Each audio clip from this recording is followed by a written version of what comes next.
പാമ്പ് കടിച്ചാല് ഉപ്പുവെള്ളം കുടിച്ചാൽ മതി എന്ന് പറഞ്ഞു. ഉപ്പുവെള്ളം കുടിച്ചാൽ മതി എന്നാണ് സുരേഷ് പറഞ്ഞു. പക്ഷെ അത് കഴിഞ്ഞിട്ട് സുരേഷ് ആശുപത്രി കിടന്നപ്പോ 160 വയൽ ആന്റിവെനമാണ് എടുത്തത്. കവി തല്ലു വാങ്ങിയിട്ടേ പോകുന്ന തോന്നുന്നത്. വെനമുള്ള മൂർക്ക് കോബ്ര ബൈറ്റ് കെട്ടിക്കഴിഞ്ഞാൽ പൊക്കിളും ചുറ്റും നാടൻ ചികിത്സയിൽ പ്രത്യേകിച്ച് പറയും, നമുക്ക് ഗോളി കിട്ടും. പൊക്കിളും ചുറ്റും കഫം കെട്ടുമ്പോൾ ആ കഫം പുറത്തേക്ക് കളയാനായിട്ട് ഉപ്പുവെള്ളം കുടിക്കുന്നത് സേവിച്ചിരുന്നു എന്ന് കൃത്യമായിട്ട് ഡീറ്റെയിൽസ് പറയുന്നുണ്ട്. വല്ല കാര്യമുണ്ടോ? എന്തിനാണ് ഇങ്ങനെ ഇല്ലാന്ന് നടക്കണേ? ഈശ്വര, ഇവിടെ ആരില്ലല്ലോ ഇതൊന്ന് പറഞ്ഞു ചിരിക്കാനായിട്ട്. എന്തുകൊണ്ട് സുരേഷ് ഉപ്പുവെള്ളം കുടിച്ചില്ല?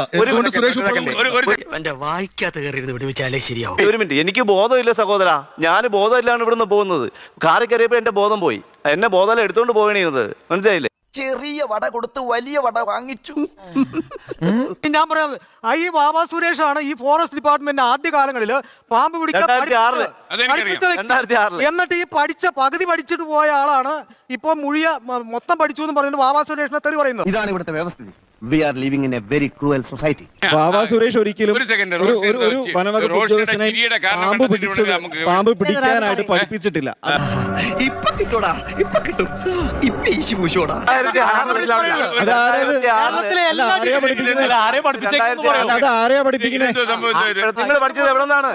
നിങ്ങൾക്ക് ആരാ സർട്ടിഫിക്കറ്റ് തന്നത്? അതുകൊണ്ട് പറയൂ. നിങ്ങൾ പഠിപ്പിക്കുന്നത് സർട്ടിഫിക്കറ്റ് എക്സ്പീരിയൻസ് ആണ് മനുഷ്യ. സർട്ടിഫിക്കറ്റ് ദൈവമേ, മൂർഖനെയാണല്ലോ ചവിട്ടിയത്. കണ്ടോ, ഇയാളാ തിരിയാത്ത പേരടിക്ക് നോക്കി ഒറ്റ അടി കോയക്കാം. നിങ്ങൾക്ക് നിയമപരമായിട്ട് പാമ്പ് പിടിക്കാൻ അവകാശമില്ല, നിങ്ങൾക്ക് ലൈസൻസ് ഇല്ല. ഇതിൽ വലിയ കാര്യങ്ങളൊന്നുമില്ല. പാമ്പിനെ കൈകാര്യം ചെയ്യാൻ നാട്ടിലെ നിയമം അനുസരിച്ച് നിങ്ങൾ പാലിക്കുന്നുണ്ടോ നിയമം? നിയമം ഞാൻ ലൈസൻസ് ഞാൻ പാലിക്കുന്നു. നിങ്ങൾ എത്ര നോക്കണേ?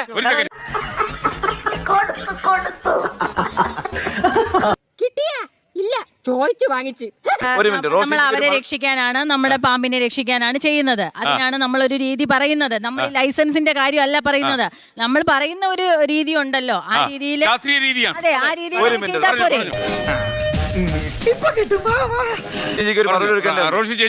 റോഷിജിയുടെ ഒരു 50ഓളം വീഡിയോസ് എന്റെ ഉണ്ട്. പുള്ളി ഇങ്ങനെ അണലിയൊക്കെ തൂക്കിക്കൊണ്ട് പോകുന്ന വീഡിയോ ഞാൻ കാണിച്ചു തരാം. ഞാനൊരു സത്യം പറഞ്ഞ് വിശ്വസിക്കൂ. എനിക്കത് ഓർമ്മയില്ല. വിഷം കുടിക്കുക. അതുകൊണ്ട് എന്ത് വിദ്യാഭ്യാസമാണ് മെസ്സേജ് എന്താണ്? എന്ത് കുടിക്കാന്ന് കേട്ടില്ല. കൊണ്ട് പൊതുജനത്തിന് കൊടുക്കുന്ന ഒരു ഇതെന്താണ്? നമ്മള് ബൈ ചാൻസിൽ ഇപ്പൊ നമ്മള് ഒരു കിണറ്റില് പാമ്പ് വീണാൽ കിണറ്റിൽ വെള്ളം ഉപയോഗിക്കാത്ത ആൾക്കാർ ധാരാളമുണ്ട്. കിണറ്റ് മൂടുന്ന സംഭവങ്ങൾ ഒരുപാട് ഞാൻ കാണിച്ചത്. അപ്പൊ അങ്ങനെയൊക്കെയുള്ള ആൾക്കാരുടെ അഥവാ നമ്മുടെ ശരീരത്തിൽ അതിനു വേണ്ടിയാണ് ഞാൻ ചെയ്യുന്നത്. വെള്ളം കുടിച്ച് കാണിച്ചാൽ പോരെ.